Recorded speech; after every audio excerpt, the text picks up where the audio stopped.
اللهم صل على محمد وآل محمد. بسم الله الرحمن الرحيم. عن فاطمة الزهراء عليها السلام بنت رسول الله أنها قالت: دخل علي أبي رسول الله في بعض الأيام فقال: السلام عليك يا فاطمة. فقلت: عليك السلام. قال: إني أجد في بدني ضعفا. فقلت له: أعوذك بالله يا أبته من الضعف. فقال: يا فاطمة ائتيني بالكساء اليماني فغطيني به. فأتيته بالكساء اليماني فغطيت به، وصرت أنظر إليه وإذا وجهه يتلأله كأنه بدر في ليلة تمامه وكماله. فما كانت إلا ساعة وإذا بولد الحسن قد أقبل، فقال: السلام عليك يا أماه. فقلت: عليك السلام يا قرة عيني وثمرة فؤادي. فقال: يا أماه إني أشم عندك رائحة طيبة كأنها قرة عيني وثمرة فؤادي. فقال لي: يا أماه إني أشم عندك رائحة طيبة كأنها رائحة جدي رسول الله. فقلت: نعم، إن جدك وأخاك تحت الكساء. فدنا الحسين نحو الكساء وقال: السلام عليك يا جدا، السلام عليك يا من اختاره الله. أتأذن لي أن أكون معكم تحت الكساء؟ فقال: عليك السلام يا ولدي ويا شافع أمتي، وقد أذنت لك. فدخل معهما تحت الكساء. فأقبل عند ذلك أبو الحسن علي بن أبي طالب فقالوا: السلام عليك يا بنت رسول الله. فقلت: عليك السلام يا أبا الحسن ويا أمير المؤمنين. فقال: يا فاطمة إني أشم عندك رائحة طيبة كأنها رائحة أخي وابن عمي رسول الله. فقلت: نعم، ها هو مع ولديك تحت الكساء. فأقبل علي نحو الكساء فقال: السلام عليك يا رسول الله. أتأذن لي أن أكون معكم تحت الكساء؟ فقال: عليك السلام يا أخي ويا وصي وخليفتي وصاحب اللواء، قد أذنت لك. فدخل علي تحت الكساء. ثم أتيت نحو الكساء فقلت: السلام عليك يا أبتا يا رسول الله. أتأذن لي أن أكون معكم تحت الكساء؟ فقال: وعليك السلام يا بنتي ويا بضعتي، قد أذنت لك. فدخلت تحت الكساء.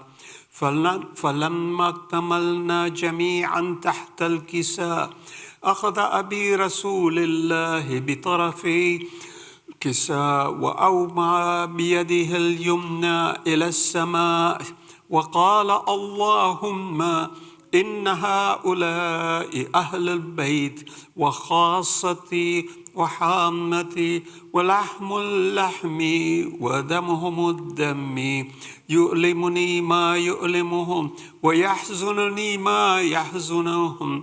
أنا حرب لما حاربهم وسلم لمن سالمهم وعدو لمن عداهم ومحب لمن أحبهم.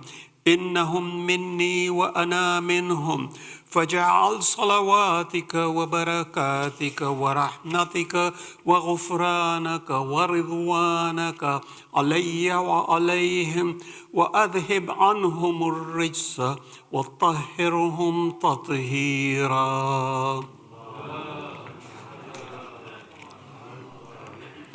فقال الله عز وجل: يا ملائكتي ويا سكان سماواتي، إني ما خلقت سماء مبنية ولا أرضا مدحية ولا قمرا منيرا ولا شمسا مضيئا ولا فلكا يدور ولا بحرا يجري ولا فلكا يسري إلا في محبة هؤلاء الخمسة الذين هم تحت الكساء. فقال الأمين جبرائيل: يا ربي ومن تحت الكساء؟ فقال عز وجل: هم أهل بيت النبوة ومعدن الرسالة، هم فاطمة وأبوها وبعلها وبنوها. فقال جبرائيل: يا ربي، أتأذن لي أن أهبط إلى الأرض لأكون معهم سادسا؟ فقال الله: نعم، قد أذنت لك. فهبط الأمين جبرائيل وقال: السلام عليك يا رسول الله. العلي الأعلى ويقرأك السلام ويخصك بالتحية والإكرام ويقول لك: عزتي وجلالي، إني ما خلقت سماء مبنية ولا أرضا مدحية ولا قمرا منيرا ولا شمسا مضيئة ولا فلكا يدور ولا بحرا يجري ولا فلكا يسري إلا لأجلكم ومحبتكم، وقد أذن لي أن أدخل معكم، فهل تأذن لي يا رسول الله؟ فقال رسول الله وعليك السلام: يا أمين وحي الله، إنه نعم، قد أذنت لك. فدخل جبرائيل معنا تحت الكساء. فقال لأبي: إن الله قد أوحى إليكم يقول: إنما يريد الله ليذهب عنكم الرجس أهل البيت ويطهركم تطهيرا.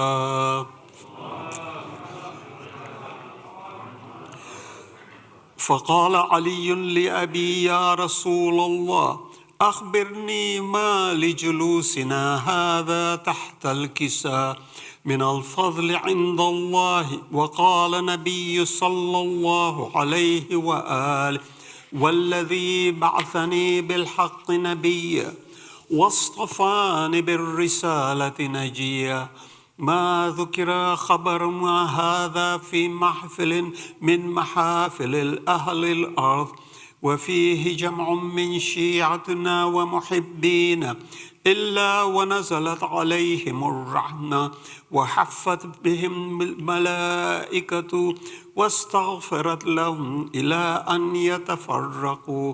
فقال علي عليه السلام: إذا والله فزنا وفاز شيعتنا ورب الكعبة. فقال أبي رسول الله صلى الله عليه وآله: يا علي، والذي بعثني بالحق نبيا واصطفاني بالرسالة نجيا، ما ذكر خبرنا هذا في محفل من محافل أهل الأرض، وفيه جمع من شيعتنا ومحبين، وفيه مهموم إلا وفرج الله همه، ولا مغموم إلا وكشف الله غمه، ولا طالب حاجة إلا وقضى الله حاجته. فقال علي عليه السلام: إذا والله فزنا وسعدنا وكذلك شيعتنا فازوا وسعدوا في الدنيا والآخرة ورب الكعبة. اللهم صل على محمد.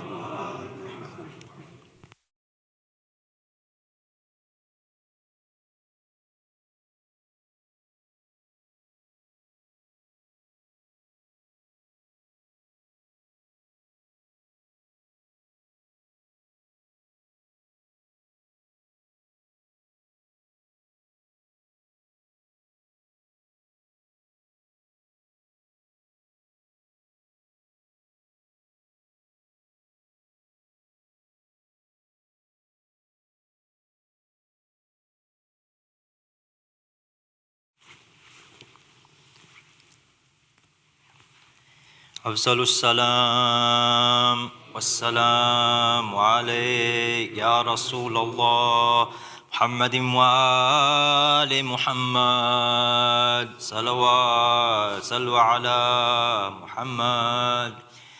مدد کیجئے یا امام زمانہ، مدد کیجئے یا امام زمانہ، ہٹا دیجئے غیبت کا پردہ خدا را، پردہ خدا را، مدد کیجئے امام زمانہ.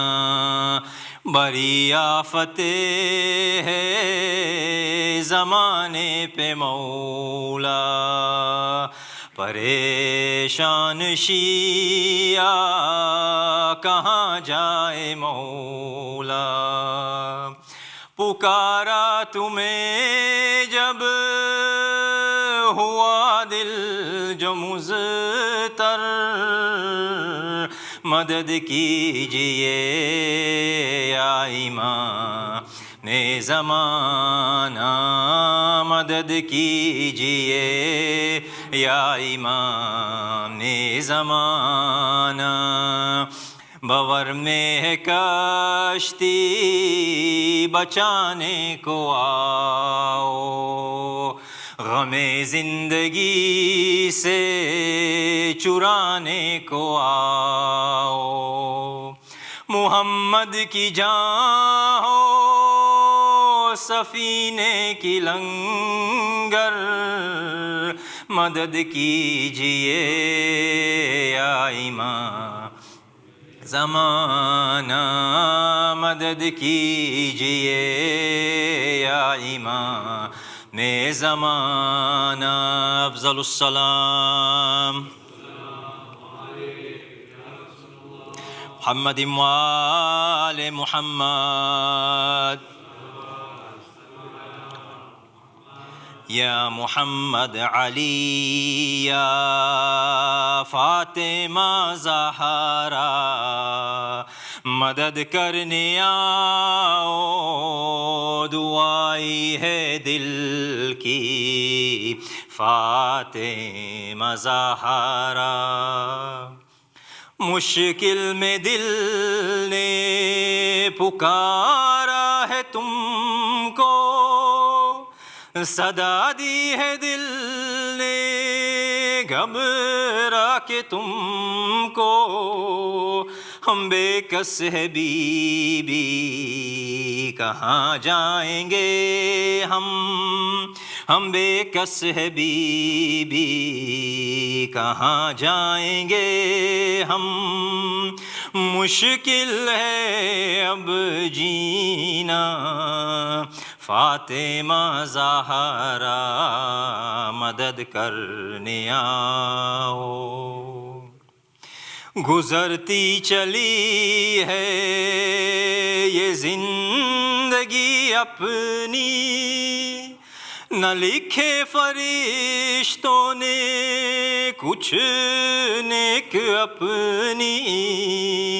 گناہوں کا سر پہ جو بوجھ لیے ہم، گناہوں کا سر پہ جو بوجھ لیے ہم، گناہوں کو ہمارے مٹانا، فاطمہ زہرا مدد کرنے آؤ۔ ہمیں کربلا میں ہو جانا میسر، ذریعہ مقدس سے آنکھیں لگانا، ہے امید تم سے بیٹی نبی کی، ہے امید تم سے بیٹی نبی کی، سب کی امید برلانا، فاطمہ زہرا مدد کرنے آؤ۔ جو حاضر یہاں پر ہے اس وقت بی بی، جو آئے ہیں اس میلاد میں بی بی، انہیں ہر بلا سے، انہیں آفتوں سے، انہیں ہر بلا سے، انہیں آفتوں سے، ہمیشہ تم آ کے بچانا، فاطمہ زہرا مدد کرنے آؤ۔ جو بیمار ہے ان کو جلد شفا دو، بن اولاد والوں کو اولاد دلا دو، ہے امید تم سے بیٹی نبی کی، ہے امید تم سے اے بیٹی نبی کی، حاجت سب کی دلانا، فاطمہ زہرا مدد کرنے آؤ۔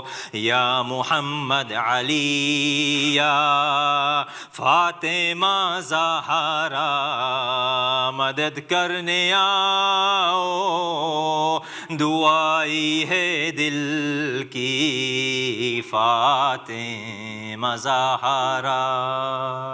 افضل السلام محمد وآل محمد۔ فاتحہ۔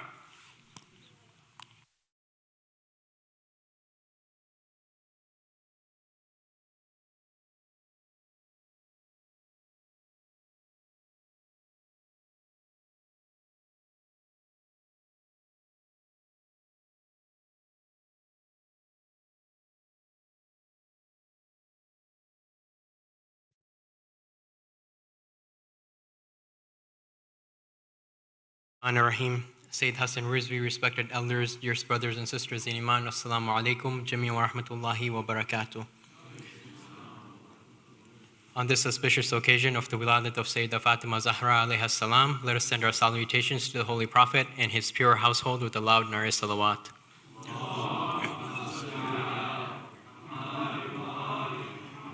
Surah Fatiha has requested for all marhumin listed on the screen, as well as all other marhumin. Surah Mubarak al-Fatiha.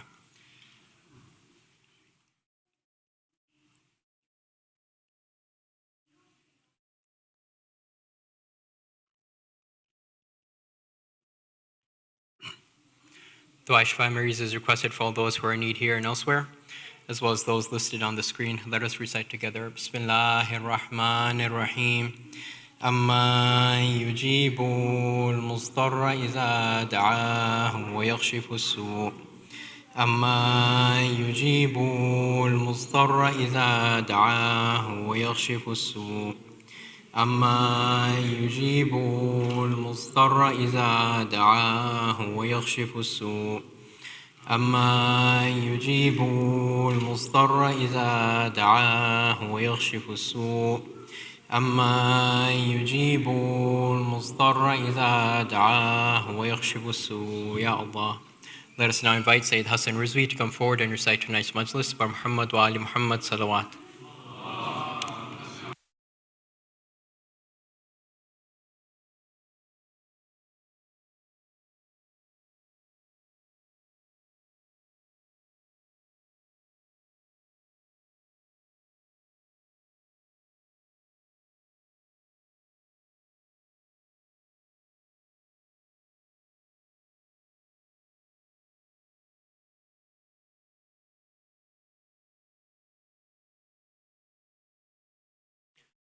رحم الله من قرأ الفاتحة. بسم الله الرحمن الرحيم.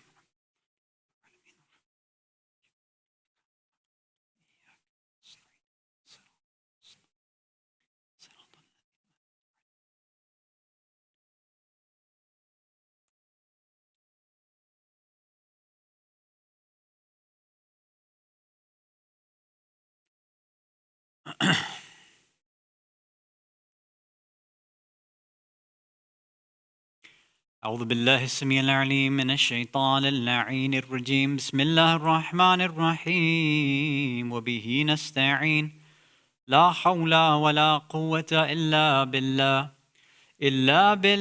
العلي العظيم والحمد لله رب العالمين والصلاة والسلام على أشرف الأنبياء والمرسلين خاتم النبيين شفيع المذنبين رحمة للعالمين سيدنا والنبينا وحبيب قلوبنا والشفيع نفوسنا والطبيب ذنوبنا أبي القاسم المصطفى محمد. اللهم صل على محمد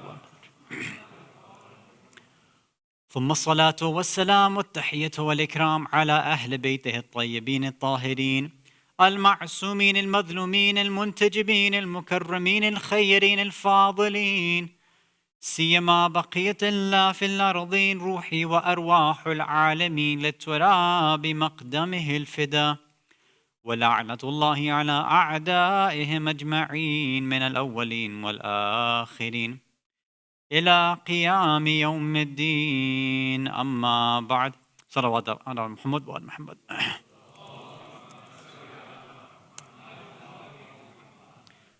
Mu'mineen, mu'minat, brothers and sisters in Islam and Iman, Salamun alaikum wa rahmatullahi wa barakatuh. Tonight is the the eve of the 20th of Jamad-Ul-Aakhar or Jamad-Ul-Thani, in which we are commemorating and celebrating the birth anniversary of Sayyidatun Nisa al-A'lameen, Fatimatu Zahra, alayha salatu wassalam. Allahumma salli ala Muhammad.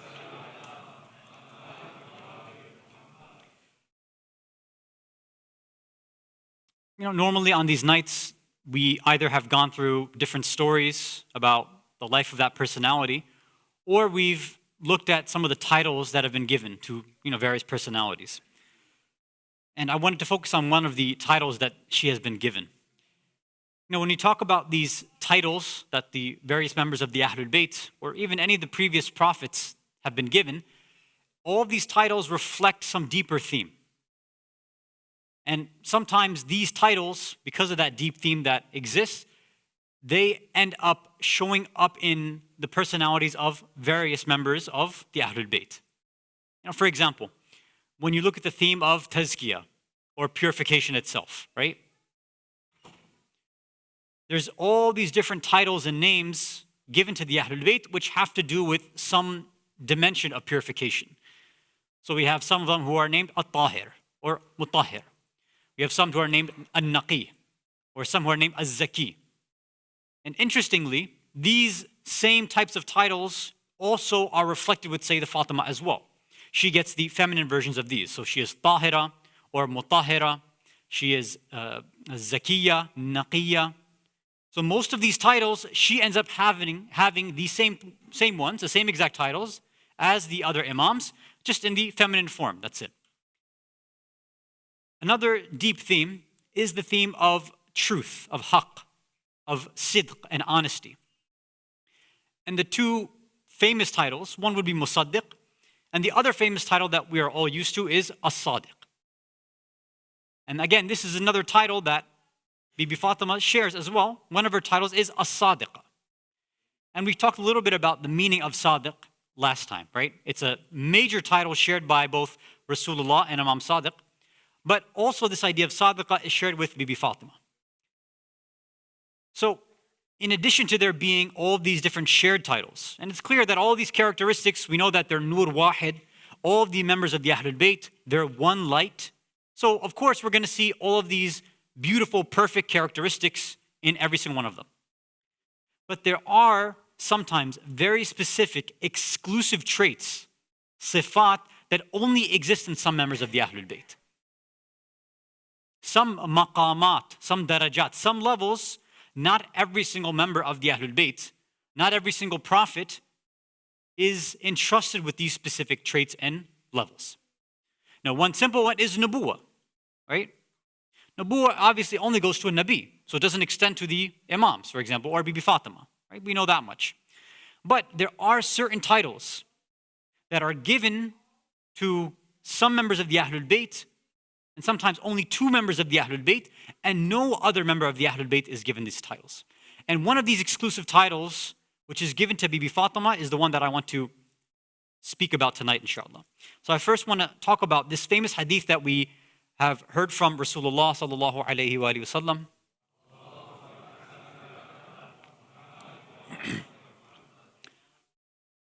About this idea of exclusivity. And specifically in this famous narration, he's telling Imam Ali alayhi salam that, Ya Ali, you have been given three things that no one else, not even me, not even I have been given. You have three fada'il, three virtues, three characteristics that not even the Messenger of Allah has, these virtues in him. So the first is that he said, your father-in-law is a Messenger of Allah. Your father-in-law is a Rasulullah.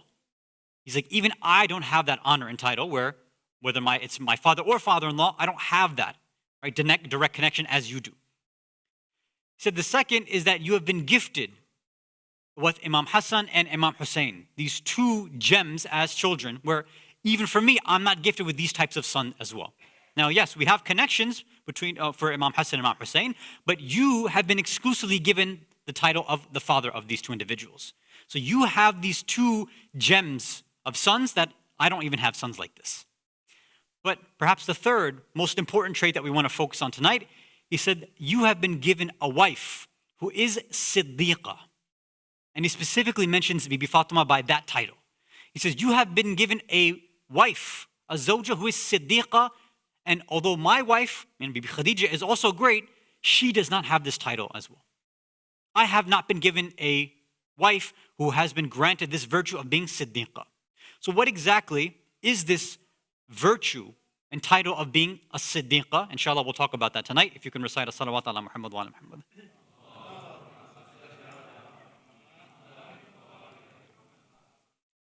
So I think the first obvious question is, okay, so we have a Sadiq and we have Siddiq or Sadiqa or Siddiqa. So we have these two different words. Typical translation will just say truth, one tells the truth. Now, I'm sure all of you have learned by now that these are not the best translations, right? It doesn't really give us the point that we're trying to get across. So what are some of the deeper implications of both of these words? A Sadiq is, they say in Farsi, is ma'muli. It's very universal, very general. Any of us can very easily be Sadiq or have that trait given to us. Now, what do I mean? So, Sadiq, again, in traditional Arabic, is just somebody that tells the truth. That's it. And very specifically, it's if and when they tell the truth that the truth comes out from them. So, for example, if right now you ask me, what time is it? I'd say, okay, according to this, it's 8:31 p.m. Okay, so I've told the truth. Now, let's say you never ask me the time ever again, right? Or you never ask me anything else again. Now, in your eyes, I'm a Sadiq because I've told you the truth. I haven't lied to you, right? Or in your, again, few interactions with some other individuals, you ask them something, and they give you information which is the truth. That person, it's allowable, and you would be right in calling them Sadiq or Sadiqa because they've told you the truth. They didn't lie to you. Now, it's a good quality to have. We don't want to diminish that quality, right? We should be telling the truth. But at the same time, the ulama say, when you take this trait and you compare it to being siddiq or siddiqa, it's much, much different. It's much lower on the scale. I'll give one more example. Imagine you're at somebody's house, and you're there for lunch or dinner, and food is served in front of you, and you start eating it, and then it's not the best that you've ever had, and they ask you, so they're excited, how's the food? So you say alhamdulillah, right? Technically, you're still being a sadiq or sadiqa. You're not lying to them, but you're also not giving them the deeper truth. You're not saying that this is the most disgusting thing I've ever eaten in my life, right? Which may have been the actual truth, but you're not going to say that out loud. So technically, you are sadiq by just saying alhamdulillah. But you're really not revealing what's on your mind. You're not expressing what's actually true. And this is where the difference between sadiq and siddiq, or sadiqa and siddiqa, comes into play. Being siddiq or siddiqa means that you've achieved the perfect form of truth, the perfect form of honesty, the perfect form of sidq and being honest, which means what? Is that your whole existence is dedicated towards the truth. Every fiber of your being expresses honesty, truth, and haqiqat, and reality. There is no part of you which is allowed to hide the truth. So that means in your thoughts, it's sidq, it's true, it's real. In your niyat, in your intentions, it's based on what's real, what's true. In your belief system, your aqa'id and aqidah, everything there is true. It's according to reality. Then, based on all of this, every single thing that you say out loud, every single action that you perform, every single thing then will be based on what is true, what is real, and what is the best. That's much different than somebody who just tells the truth when they do speak. This is now an individual that every single fiber of their being is expressing the truth and reality in every single moment. Moment to moment, every part of them is expressing and manifesting what is real and what is true. That's a very, very tough thing to do, especially when everybody else around you may not want to hear the truth, may not be ready for the truth. So when a person's able to do this, when they are truthful and siddiq and siddiqa in their thoughts, in their intentions, in their aqidah, in their beliefs, when they speak, they actively go out to speak the truth. When they're actively out there, they're performing the truth, they're defending the truth. When you're doing this, then by extension, you have another fadl and fadila, a virtue and characteristic that a sadiq may not have. Which is what? Is that a person who's sadiq, even though they might tell the truth when they do end up speaking, at least to you, that doesn't mean that they're a source of truth. Just because you can tell the truth, once in a while, or you do it, most of the time, it doesn't mean you're a source of truth. You're a source of information. You're a source of guidance. When somebody is siddiq or siddiqa, that means that they are a source of truth. They are a barometer, a criterion for truth. They are a mizan and a scale for truth. That if you need to find out the difference between right and wrong, if you are confused in a matter, you should be able to go to siddiq or siddiqa, and you should be able to find out what is right and what is wrong. Salawat ala Muhammad wa ala Muhammad.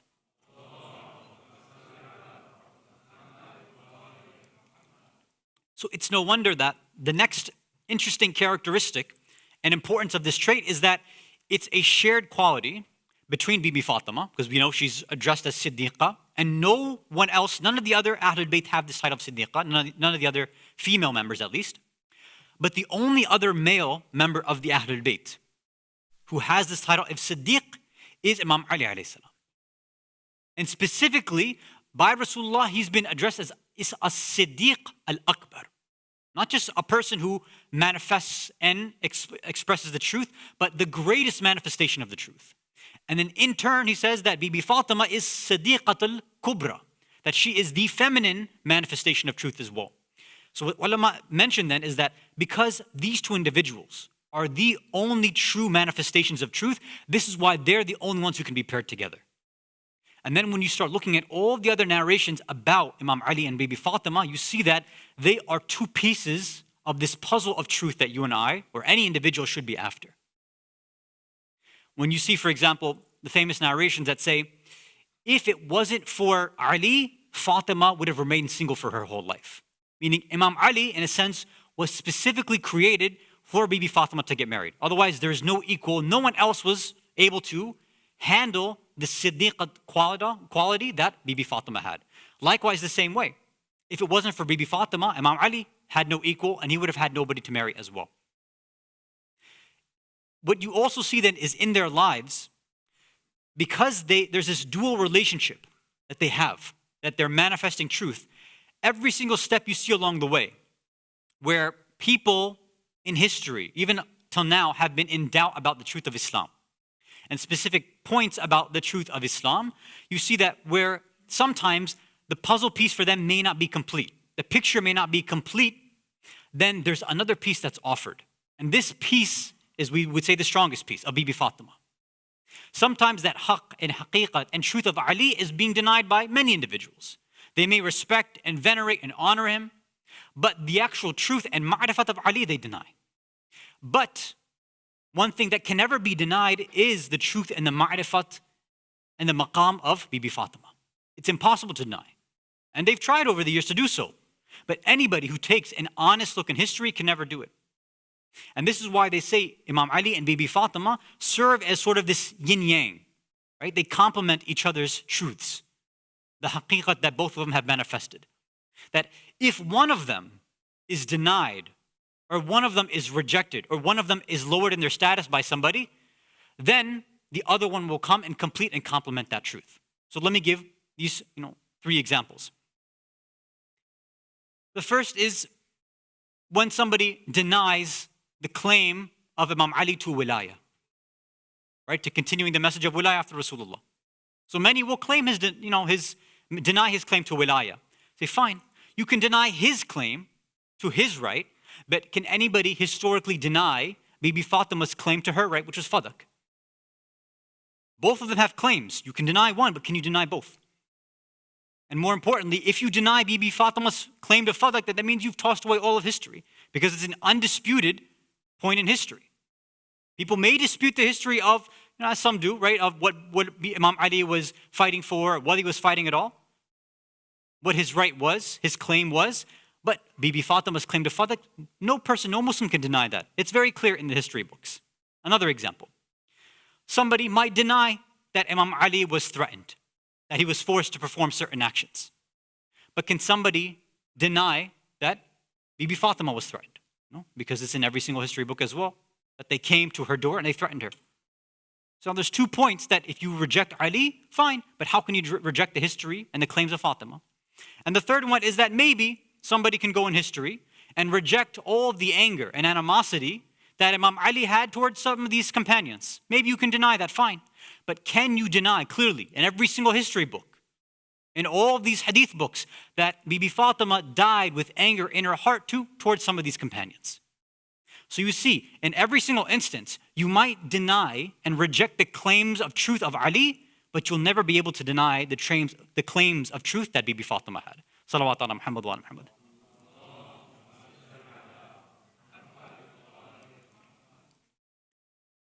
So anybody who is, let's say, on the fence about all these different historical issues, say, fine.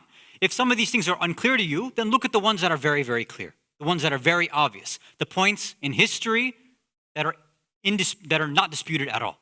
Undisputed. When you look there, then the picture should be clear for you. And if there you still want to deny the truth, then this is between you and Allah. There's nothing else we can do. And having this sort of divine pairing of truth leads to physical actions as well. Specific actions in the realm of the dunya, even in fiqh, they say, that also lends credence to this idea of representing truth. So one of the companions of the 6th Imam, so the companion Mufaddal ibn Umar asked our 6th Imam, Imam Ja'far as-Sadiq alayhi salatu wasalam, Allahumma salli ala Muhammad wa ala Muhammad. He asked him, who performed the ghusl of your grandmother Fatima? Who performed the ghusl of Fatima? And Imam replies, this is a very difficult subject for us, but because it's a matter of truth, then I will tell you the truth of the matter. That only a Siddiq can perform the ghusl of a Siddiqah. Only a Siddiq can perform the ghusl of a Siddiqah. And there's various meanings to this. One of them is that, again, for those, around that time, who were taking these qualities and these traits and were trying to attribute them to other members, other companions, The Imams were clearly trying to show the Muslims that, look, anybody else can take the title and try to force it on themselves, but not everybody deserves this title. And even there's discussions about this in the books of hadith of other schools of thought, that these titles were attributed later on. They weren't given by the Prophet. They weren't given by any famous personality. They just took these titles, they knew that they had value, so they attached it to themselves. But again, when somebody takes all the pieces, those historical puzzle pieces, and puts them together, then they would know that their lies will come crumbling down. So the sixth Imam continues. He says, it's of course our grandfather Ali who performed the ghusl of Bibi Fatima, just like only it was Nabi Isa who was able to perform the ghusl of his mother, Bibi Maryam. Because she was also somebody who was known as Siddiqa, and he was also somebody known as Siddiq. He said, in the same way, he was the only one with the maqam and the daraja and the station and the ma'rifat able to perform the ghusl of Bibi Fatima alayhi salatu wassalam. Salawat ala Muhammad wa ala Muhammad.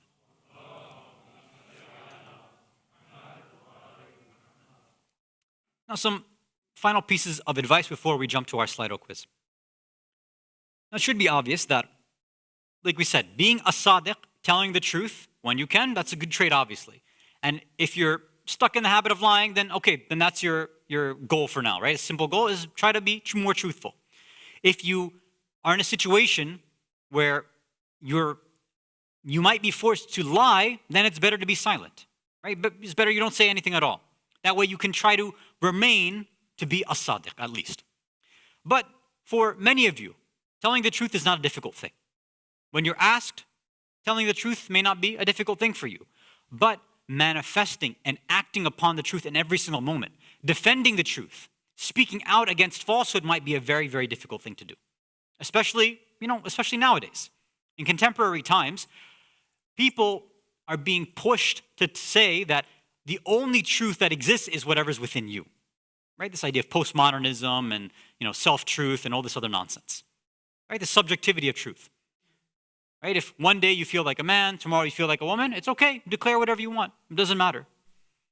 And now what we are being told is that, look, you have to honor everybody else's belief system. If that's what somebody actually believes, that deep in their heart, this is what they identify as, one day that, they're a human, the next day they're a grasshopper, the next day they're an attack helicopter, or somebody identified as a flying penguin, I don't know. These are the things that people are coming up with, which should sound hilarious, but these are serious things that people are talking about, and they're fighting for their rights for this. And I've heard many Muslims, unfortunately, because let's say the trait of being Siddiq or Siddiqa is very difficult. They say, look, it's not harming me.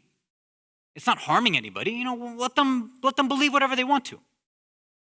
If we truly care about other individuals, then we won't let them believe in these delusions.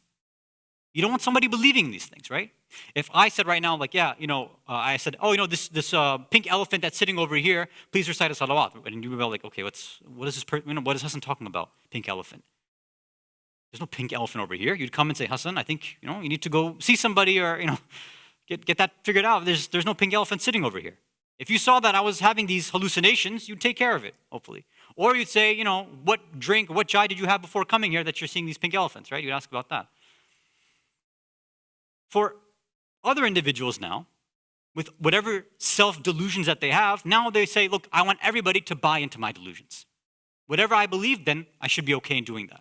We should be able to take a stand and say, look, we believe in objective truth, the truth of Islam, and this is what it says. Right? Something as simple as there being two genders. That's it. Along with many, many other things about the nature of humanity, about what is beneficial for our soul and what is detrimental to us, our soul. Things which you and I may not agree with. And it's not enough for us to say, look, that's your religion. It's not my, you might follow differently. Lakum dinukum waliya din. That's not, don't take these ayat of Quran out of context so that you can promote this, liberal individualistic idea. No, that's not what Islam is about. Islam's like, look, we have access to the truth. Your job is to figure out, do you want that truth to be manifested in front of everybody? Are you willing to go out door to door like Bibi Fatima did? Are you willing to risk your life for the truth? Or is every fiber of your being going to be dedicated to this, regardless of what the effect will be for you and your family? Or will you end up staying silent most of the time? The truth of wilayah might be something that's easy enclosed in these walls, in this building. But when you walk out in school, in the workplace, among other individuals, maybe even family members who their iman may not be as strong as yours, so they start making these, little jokes about Islam, and you just have to kind of sit there and take it. Being Siddiq is a very, very difficult thing to do. It's interesting because we have this, famous proverb, this quote that I'm sure most of you have heard, right? That a broken clock is right twice a day, right? And people usually, they mention that quote to say that, look, even when you're talking to somebody who is non-Muslim, right, or non-Shia, whatever, they might have something valid to say. We should be able to take truth from anybody. Right? That's what I hear people saying all the time. We can go and we can benefit from anybody. If I want to go get some advice about becoming a better person, I can go listen to some of these, motivational speakers or whatever it is, right? Even if their aqidah and their belief system is incorrect, then, maybe they'll help me critically think, or maybe they'll help me in this or in that, whatever it is, right? Again, then they'll say, a broken clock is right twice a day.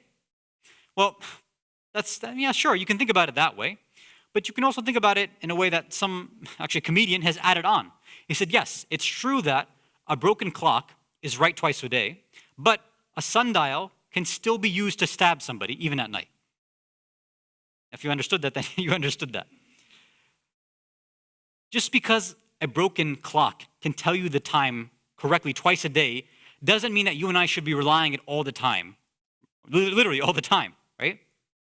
You would have to have enough of an understanding of an outside source of time to be able to tell that this clock is broken in the first place. So one of the other qualities of if you're trying to become a Siddiq is to figure out who else is part of the Siddiqeen.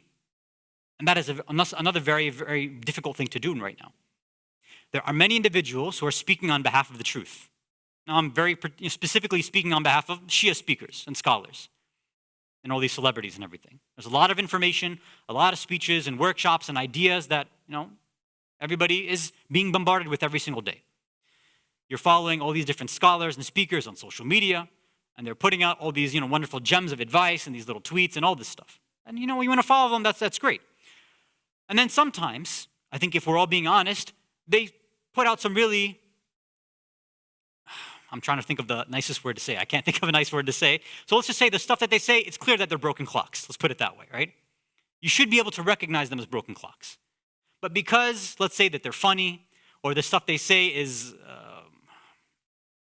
it's very modern or contemporary, or they look cool, or I don't know what it is. I mean, some people I've heard such childish, superficial criteria for why they like a certain scholar. I mean, I've heard youth say, we like this scholar because we can go smoke shisha with him. Like, you're taking truth from somebody because you can smoke shisha with him? Like, that's your criteria?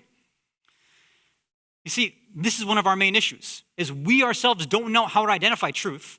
So then we start going to all these individuals and saying, well, I'm going to take truth from them. There's so many times where, somebody will come ask me a question, and they're like, I'm asking you about, advice for this. Like, okay. And then they'll tell me, I've asked this person and this scholar, or this academic, or I've asked this uncle and this. I'm like, look, you've asked like 15 people, and now you're coming to me. You're clearly very, very confused. Why did you have to ask all those 15 or 14 people first? Right? Not to say that I know better than them. That's not my point. But what do you think about your own self that you're able now to take all this information, that you are so incredibly intelligent that you can parse all this information and figure out what is right and wrong? It's a bit of arrogance in there to think that we're all so intelligent that we can figure out all these things. It's a very, very difficult thing to do, to be able to look at all these different opinions and to figure out what is right and wrong. It's not an easy thing to do. To figure out who is Siddiq can be very, very difficult. So if we're trying to become Siddiq and to express that high level of knowledge, of truth, then we have to at least first figure out, well, who's not Siddiq?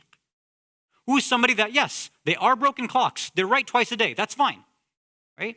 So if they talk about, some examples of history, okay, maybe I'll take history from them, but I won't take anything else. Maybe they're good about investment advice. Okay, I'll take that from them, but I shouldn't take any other life advice from them. Maybe they're great motivational speakers, so I'll get motivated. But on how to change my life specifically, maybe I can't take that from them.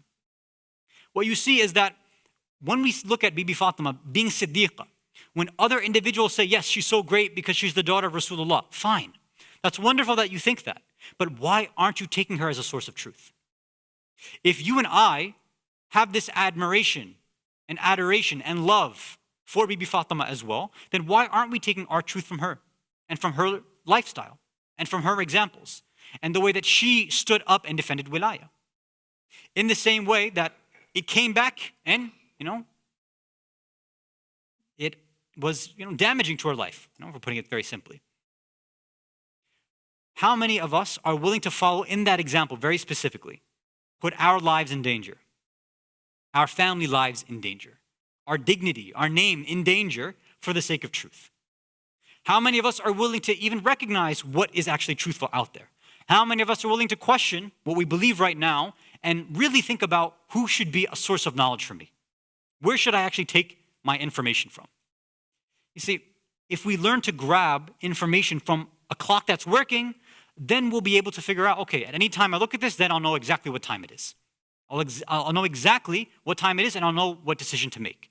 But if our whole lives we're just picking broken clock after broken clock after broken clock, or broken speaker after broken speaker, or an individual, even a family member who, let's say, gave good advice, or may pray, 5 times a day. They may dress like a Muslim. They may have good akhlaq and things like that. But some parts of their life are not, let's say, the best quality of a mu'min. Then we have to learn to say, look, we respect you, we honor you, uncle, auntie, brother, sister, whoever it is. But we also have to learn that I can't take every single piece of knowledge from you. I can respect your opinion. I say, thank you so much for your advice, but maybe this opinion doesn't have any validity for me. To be able to do that is going to be a trait of the Siddiqeen. And inshallah, we ask Allah to give us that quality and that trait, that we ourselves can only think the truth, speak the truth, act upon the truth, and hopefully recognize exactly who are these manifestations of the truth. Salawat ala Muhammad wa ala Muhammad.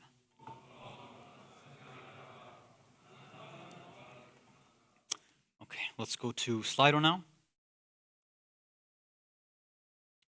While we are waiting for people to join on Slido, just a reminder that today is the last day to get the early discount, the registration discount for the upcoming Mizan course, which will be next weekend, the weekend of the 29th and 30th, the course on Death and Barzakh, taught by Sheikh Amin Rastani.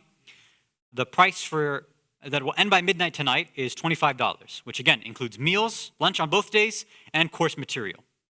The price after today will be $30, right? So, lose $5 at your own peril. That's what I have to say. And of course, Fajr, tomorrow, 6:45 is our Jumu'ah time. Okay, so salam alaikum to all of you. There's a lot of names here. So a lot of names I'm used to seeing, some new ones. Ya Mahdi, Abu Sakina, Material Growl. What in the world is that? Number 2. Fatima, Ryder, Sabah, Yahani, specialists. Oh, we have a lot of people tonight, mashallah. Socrates, pink elephant. Very nice. Oh, there's 2 pink elephants. Interesting. All of you are buying into my delusions, right? You should be very, very careful. Hi, salsa? You guys are interesting. Double S. Okay, let's get started, inshallah.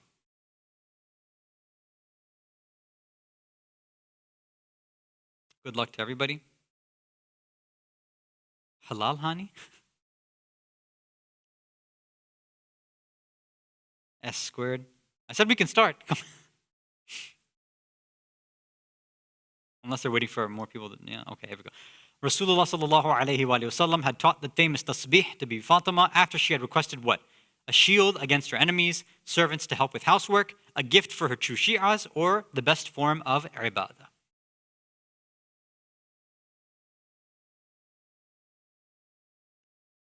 So what was her request?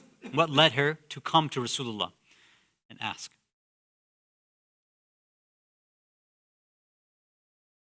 So we've talked about this, I think, last month. I think it's a famous enough story that I'm assuming at least 92% of you will get it right. I'm trying to be very kind tonight.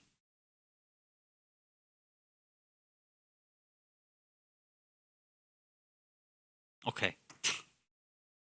75%. She was having the right, she was going through difficulties in the home, right? There was a lot of housework that needed to be done, Imam Ali gave the suggestion, go ask your father, right, for some additional help at the house through some maidservants. Now, it is the best form of ibadah, but that's not the reason why it was taught. Okay. I said 92, I guess I was shooting too high. Okay, next question. What does Zahra mean? A flower, a beautiful sunrise, an elevated soul, or bright?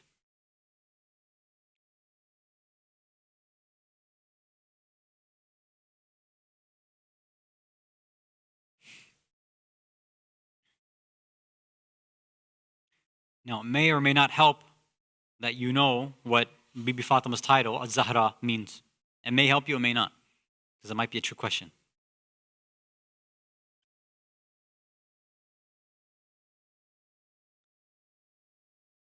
Oh, okay. 63% of you did not fall for the trick, at least. Zahra with a ta marbuta at the end means flower. The title of Bibi Fatima, Az-Zahra, doesn't end with a ta marbuta, but a hamza. That means bright, or shining light, or illuminating. That's your title, right? Asant. Very good. Okay, next question. Oh, I don't know why. Okay. Oh, good job. Pink elephant. The delusional pink elephant. Which of these is not a title of Sayyidah Fatima alayhi salam? Al-Hasan, Al-Umla, Al-Hurra, or Al-Barra? So this is a question for experts only.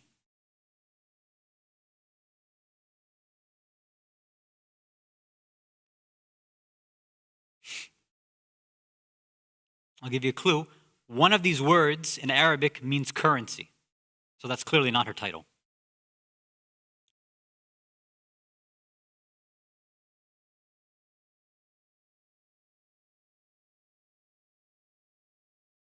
This one, people are slow to answer.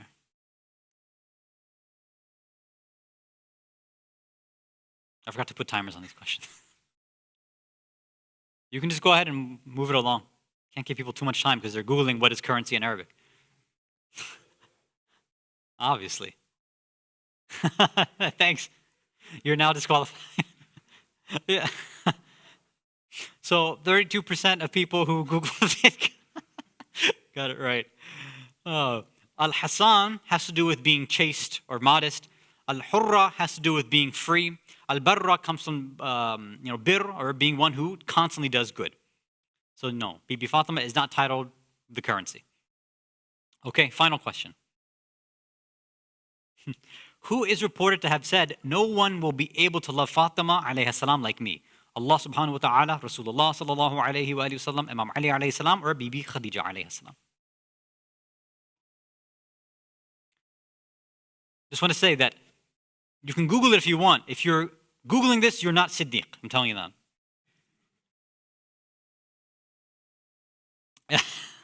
That's true. That's true. Extra points for you.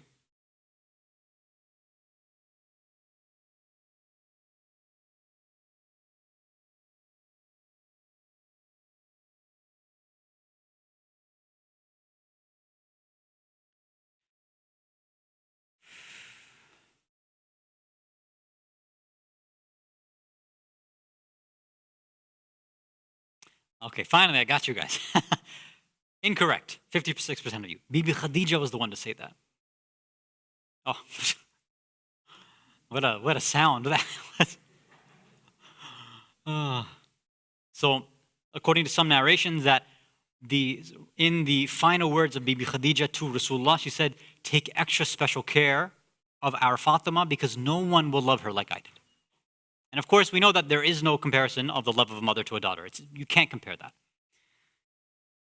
Okay, let's see. Okay, I thought Pink Elephant was going to do it, but I guess not. So Socrates, good job. 3 out of 4. Nobody got 4 out of 4, but not 3 out of 4, 47 seconds.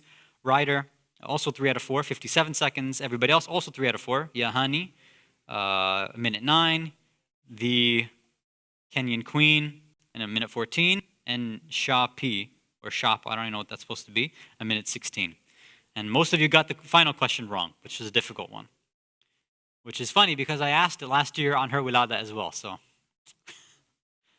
I guess I have to keep reminding you every single year now. Hopefully we see you all tomorrow morning for Fajr, 6:45.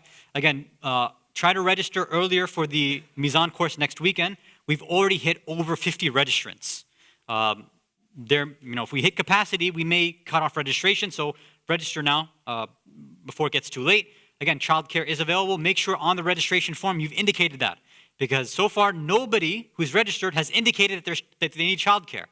If you don't indicate that, when you show up with your kids, nobody's going to be there to watch them, right? So make sure you do mark that down. And if you did register and you did not mark down that you need childcare, please, you can reach out to me, I suppose, and then we'll make sure to make that edit on your form, inshallah. Okay, we will see you all hopefully tomorrow morning, and then next Thursday. Walhamdulillahi Rabbil Alameen. Wa sallallahu ala Sayyidina Muhammad wa ala ahli baytihi at-tayyibin at-tahirin. Salawat ala Muhammad wa ali Muhammad.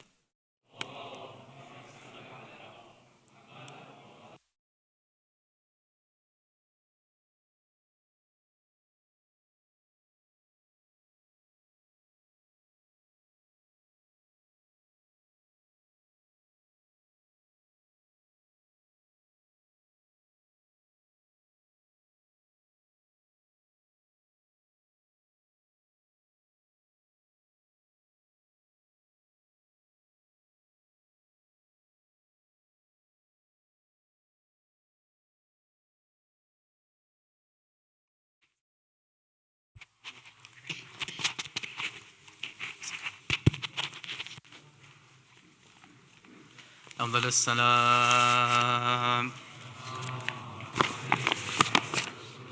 محمد وآل محمد.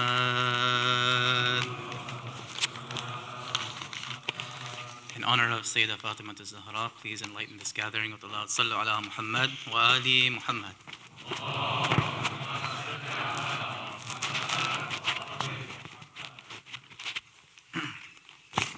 One more loud salawat ala Muhammad wa Ali Muhammad.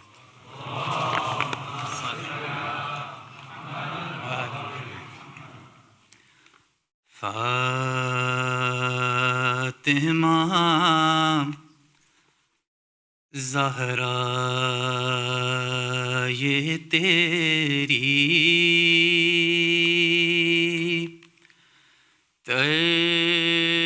تربیت کی شان ہے.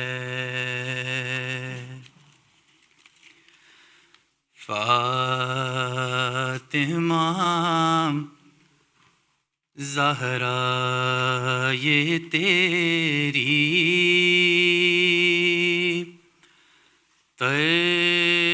تربیت کی شان ہے کہ بچہ بچہ تیرے گھر کا بولتا قرآن ہے.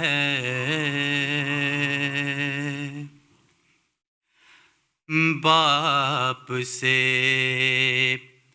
پہچان ہر بیٹی کی ہوتی ہے مگر ہاں باپ سے پہچان ہر بیٹی کی ہوتی ہے مگر تو وہ بیٹی ہے جو اپنی باپ کی پہچان ہے.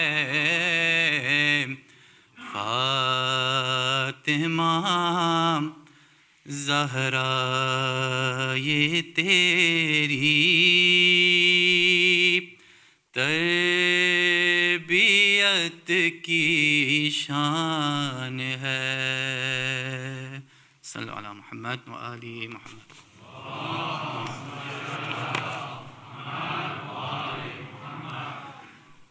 ہے یہی سب سے بڑا تیرا قصیدہ زہرا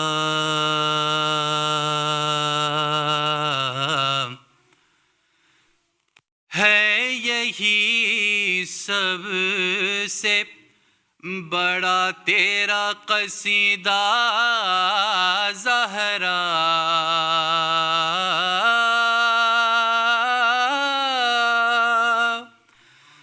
ہے، یہی سب سے بڑا تیرا قصیدہ زہرا،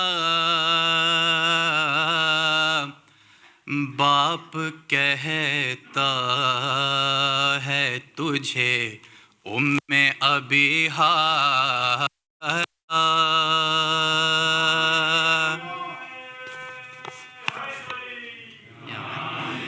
باپ کہتا ہے تجھے ام ابیہا زہرا، تیرے بیٹوں کی فرشتوں نے غلامی کی ہے،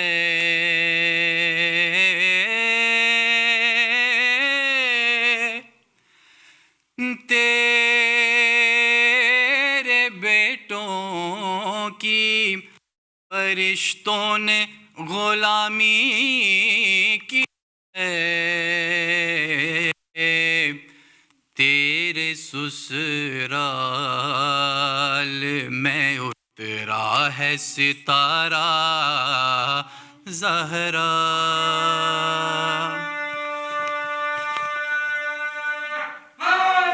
یا علی، تیرے سسرال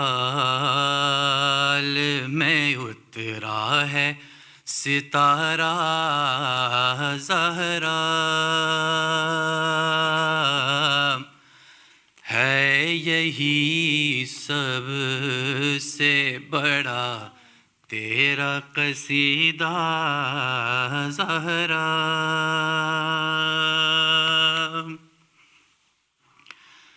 لیلۃ القدر کا ترجمہ فاطمہ،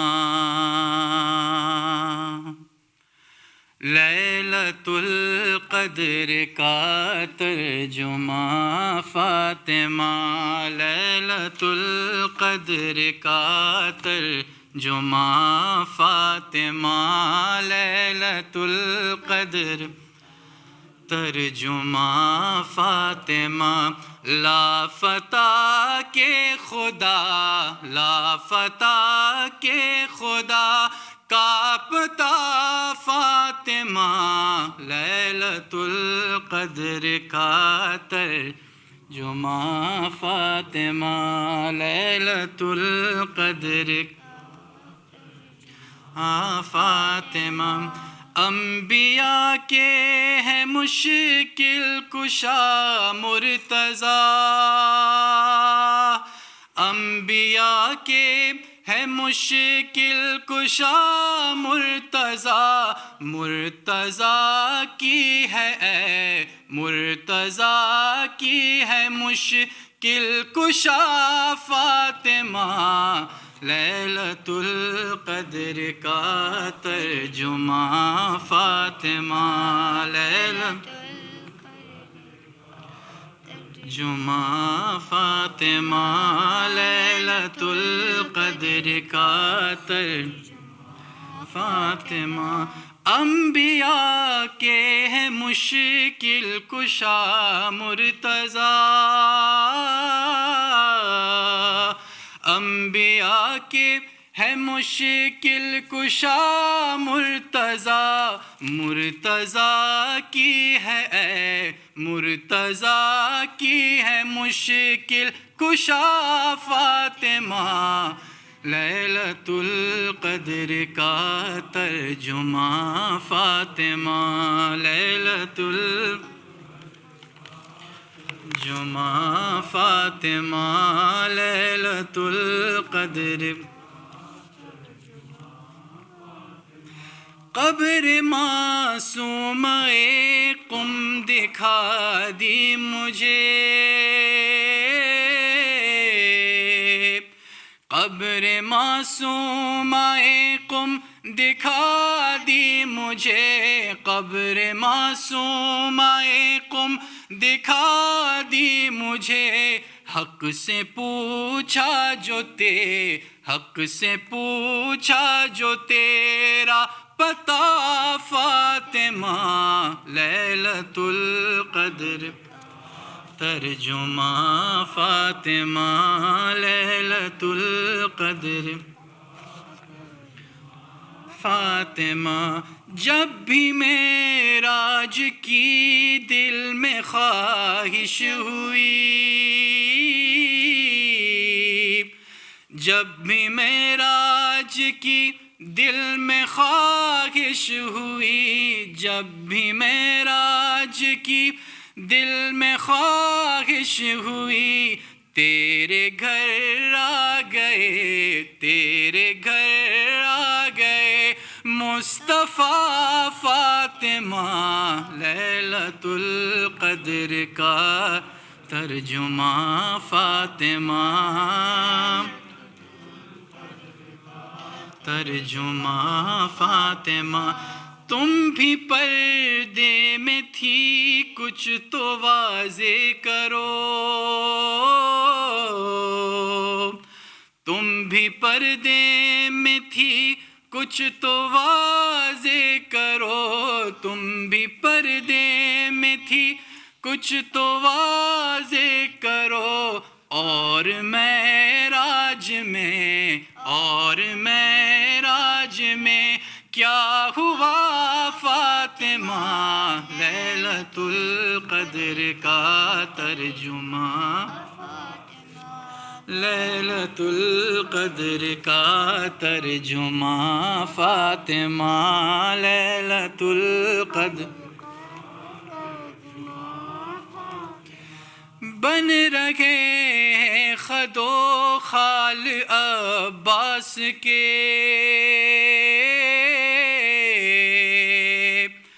بن رہے ہیں خد و خال عباس کے، بن رہے ہیں خد و خال عباس کے، ہے مصلی پہ ہے مصلی پہ محو دعا فاطمہ، لیلۃ القدر کا ترجمہ فاطمہ، لیلۃ ترجمہ فاطمہ، لیلۃ القدر۔ حق کی تعریف لکھنی تھی ایک لفظ میں،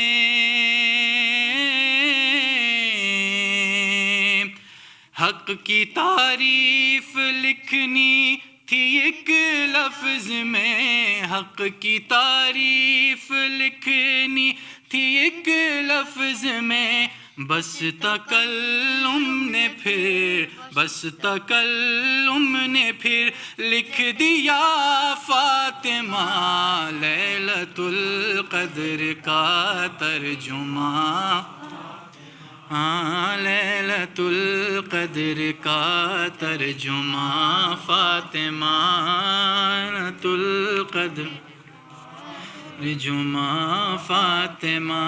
انبیاء کی ہے مشکل کشا مرتضیٰ، انبیاء کی ہے مشکل کشا مرتضیٰ، انبیاء کی ہے مشکل کشا مرتضیٰ، مرتضیٰ کی ہے، مرتضیٰ کی ہے مشکل کشا فاطمہ، لیلۃ کا ترجمہ فاطمہ، لیلۃ القدر کا فاطمہ، لیلۃ القدر کا ترجمہ فاطمہ۔ افضل الصلاۃ محمد و آل محمد۔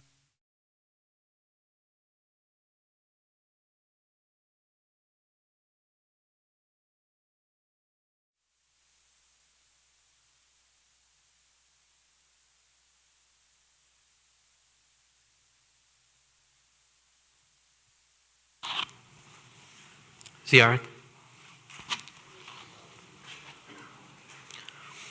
بسم الله الرحمن الرحيم.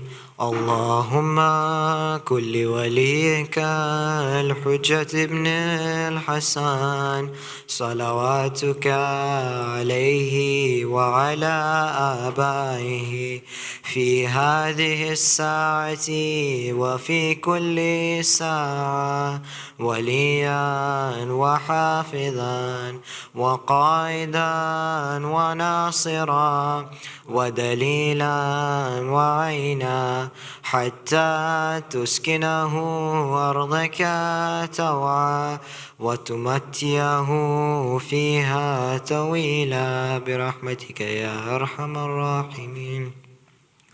بسم الله الرحمن الرحيم.